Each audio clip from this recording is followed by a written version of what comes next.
pobres nessas questões. Quem aqui é rico em si mesmo, no amor, na alegria, na esperança? Quem é? Então nós precisamos que estas coisas venham para nós, e vem de uma fonte externa, e a única fonte externa que é segura é Deus, e é Ele quem pode nos enriquecer de todas estas coisas. Nós não conseguimos produzir isso de nós mesmos, outras pessoas não podem produzir isso para nós. Estávamos conversando com uma pessoa, agora recentemente, que ela falava de uma falta de paz na vida dela, e que somente ao encontrar Jesus Cristo é que ela pôde desfrutar dessa paz. Ora, tem que vir de fora. E qual é a fonte segura? É Deus. Então, esta graça que vem da parte de Deus pode nos enriquecer em tudo. Paulo fala a respeito disso em relação aos Coríntios, e nós podemos testificar. Aliás, eu pergunto, né, quem pode testificar que essas coisas vêm de Deus para a sua vida? Eu posso testificar isso. E fora de Deus, essas coisas não são possíveis. Ocorre assim também conosco, porque nós precisamos dessa graça, nós precisamos de Deus agindo em nós, nós precisamos de Deus fazendo estas coisas serem produzidas em nosso coração, em nossa mente, em nossos relacionamentos, porque se não vier de Deus, nós não conseguiremos produzir. Mas para que isso seja uma verdade, o que é que nós temos que fazer? Usando a figura da cachoeira, nós temos que nos deslocar para debaixo da cachoeira da graça de Deus. Paulo vai dizer algo mais. Ele diz no verso 5, pois nele foram enriquecidos em tudo. Depois ele diz, em toda palavra. Interessante pensarmos nisso. Como é que a palavra, e aqui está se falando da palavra de Deus, da palavra que procede do trono, como é que essa palavra chegou até os crentes de Corinto? Chegou até lá através dos missionários, dos apóstolos. Eles pagaram para que isso acontecesse? Não. Eles fizeram algo de bom para que isso acontecesse? Não. Eles foram bonzinhos e então Deus mandou para eles a palavra? Absolutamente. A resposta é não. A palavra chegou a eles de graça e pela graça. E quando essa palavra chegou a eles, foi uma palavra que transformou a vida deles. E transformou a vida deles porque eles fizeram algo para agradar a Deus? Não, foi porque Deus, pela palavra e por sua graça, abençoou-os abundantemente. Meus irmãos, é assim também conosco. Quem aqui fez algo para merecer que a palavra chegasse até você? E a palavra chegou a você completamente, plenamente. Se a palavra chegou até você, é porque Deus teve graça. Ele olhou e disse, serei gracioso. E se você recebeu essa palavra em seu coração, isso é graça de Deus, pois foi Ele quem deu a você um coração sensível. E se essa palavra frutifica no seu coração, não é por mérito seu, e não é porque você faz alguma, é por graça de Deus. Por graça. Além de enriquecidos em tudo e em toda a palavra, Paulo vai dizer que somos enriquecidos em todo conhecimento. Olha que graça a de Deus em nos ajudar com a riqueza de todo conhecimento. A palavra não chegou aos crentes de Corinto pela metade, o conhecimento não chega pela metade. E aqui a gente tem que entender uma coisa. Nos dias de Paulo, haviam pregadores de outras mensagens, haviam os gnósticos e haviam os pregadores de religião de mistério. Os pregadores de religião de mistério chegavam para os seus ouvintes e diziam, olha, depois que vocês compreenderem isso, tem algo mais que vocês precisam compreender. Religião de mistério tinha a ver com isso. Hoje revela-se um pouco, amanhã mais um pouco, e quem sabe um dia você chegue num estágio que possa compreender todas as coisas. E Paulo está dizendo exatamente o contrário disso. Ele chega e diz assim: a palavra chegou plena entre vocês, e o conhecimento chegou pleno entre vocês. Não é um conhecimento pela metade e que depois se acrescenta alguma coisa. Não chegou em pedaços, ele chegou totalmente para vocês. Requeria sim aprofundamento vivencial, e aqui a gente tem que entender duas coisas que se completam. Uma é você ouvir a palavra, a outra é esta palavra entrar na sua mente, no seu coração, e você passar a viver por ela. Muitos crentes de Corinto, infelizmente, não entenderam adequadamente o Evangelho, e em vários aspectos não colocaram o Evangelho em prática. Algo semelhante ocorre nos dias de hoje. Preste atenção, porque isso é um perigo do qual talvez eu possa alertar você agora. Pessoas que ouvem o Evangelho, mas que não entendem o Evangelho e nem colocam o Evangelho em prática, provavelmente têm vidas vazias e não abundantes, têm vidas secas e não transbordantes, têm vidas sem sentido e não relevantes. E eu quero deixar isso claro. Por quê? Porque isso é extremamente importante.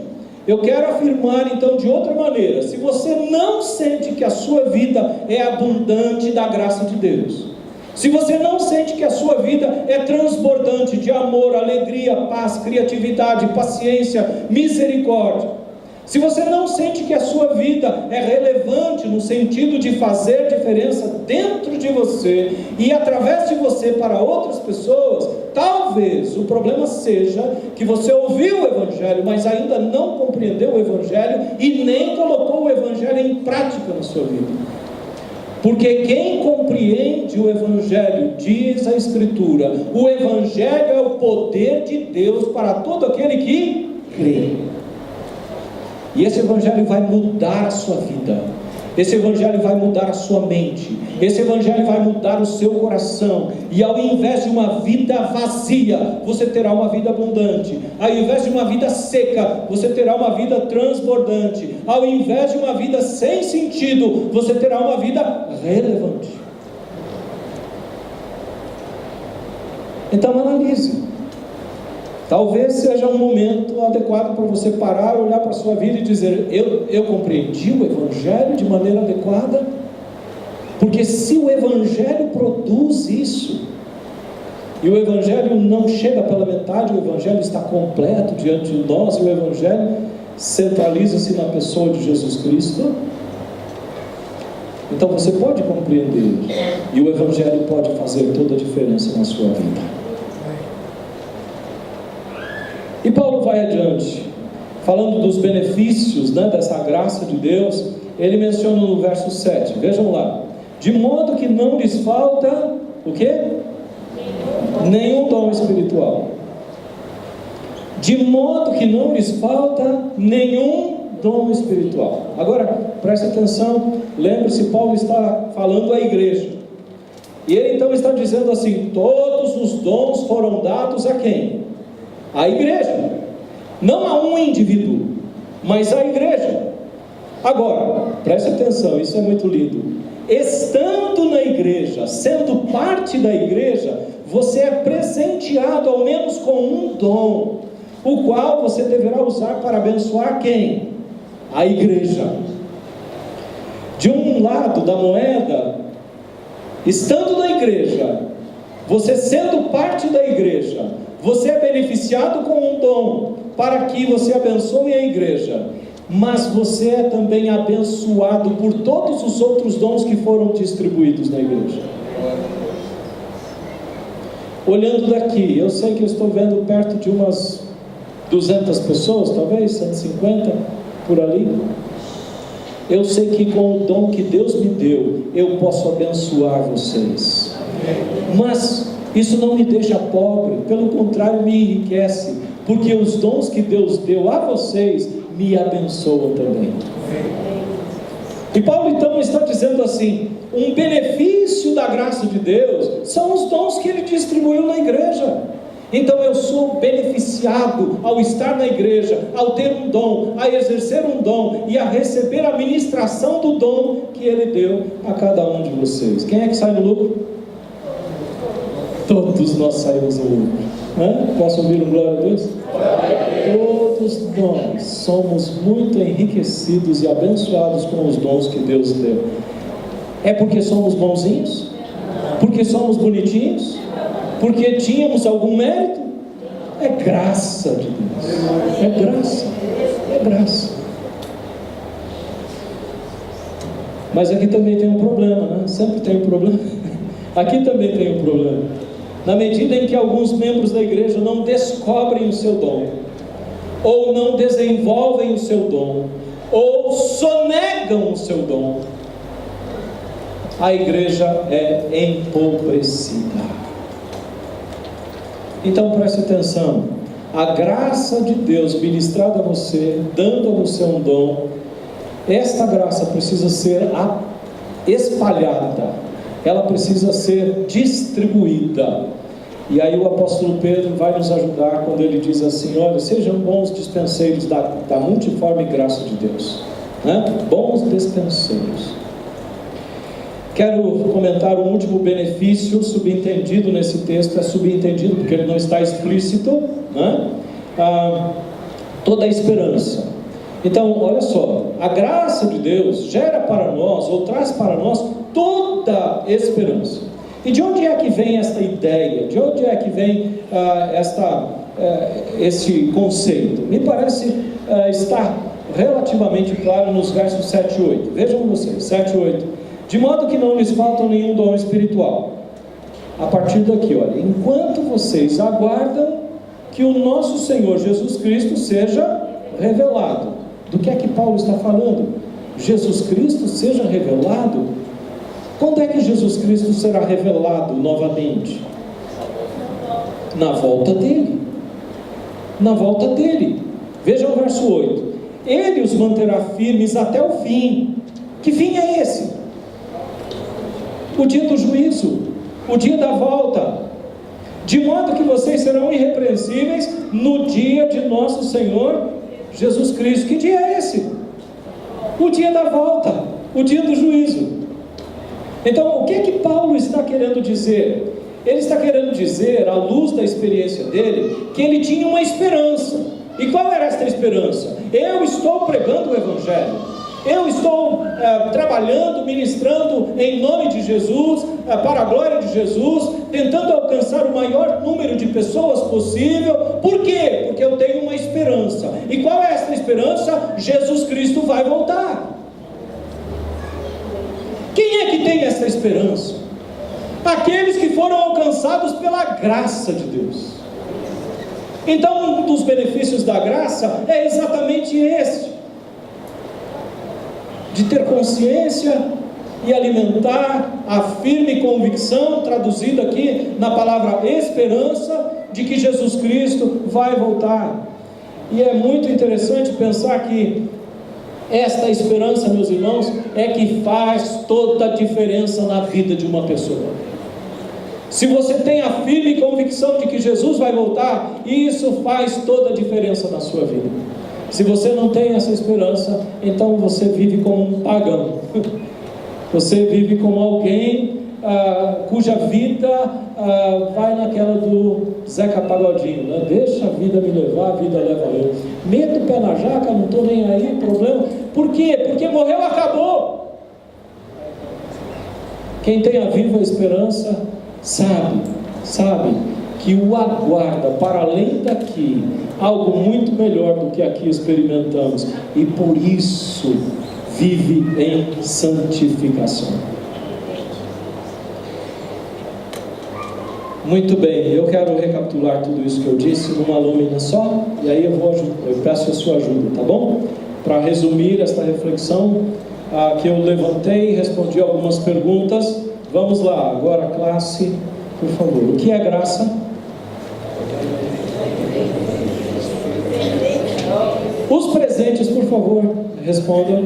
O que é graça? De onde procede essa graça?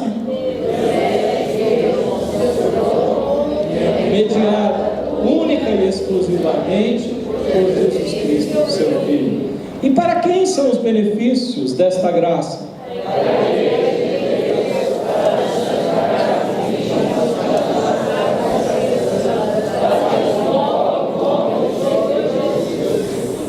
Eu acho que está sendo gravado, e talvez depois você poderá ver novamente isso na internet. Eu vou responder porque ficou uma reza. Não vai aparecer direito lá. Para quem são os benefícios? Para os que pertencem à Igreja de Deus, para os santificados em Cristo Jesus e chamados para serem santos, os que invocam o nome de nosso Senhor Jesus Cristo. Se você cumpre esses requisitos, esta graça é para você. E quais são os benefícios da graça? Vamos ler juntos? Toda riqueza, toda palavra, todo conhecimento, todos os dons, toda esperança. Não são só estes os benefícios da graça, porém são estes os que eu encontro indicados nesse texto, e eu me propus a expor este texto para vocês. Agora, somente estes motivos aqui alistados já são suficientes para nós darmos graças a Deus, não são? E eu espero de todo o meu coração que você entenda esta graça, que você desfrute desta graça, deslocando-se para debaixo dela, e que você valorize esta graça. E uma das formas de você fazer isso é entregando sua vida ao Senhor e servindo a Ele com alegria. Deus abençoe a todos vocês nesse sentido. Nós voltamos agora com maravilhosa graça. E vamos cantar, porque este hino que deu origem, a toda esta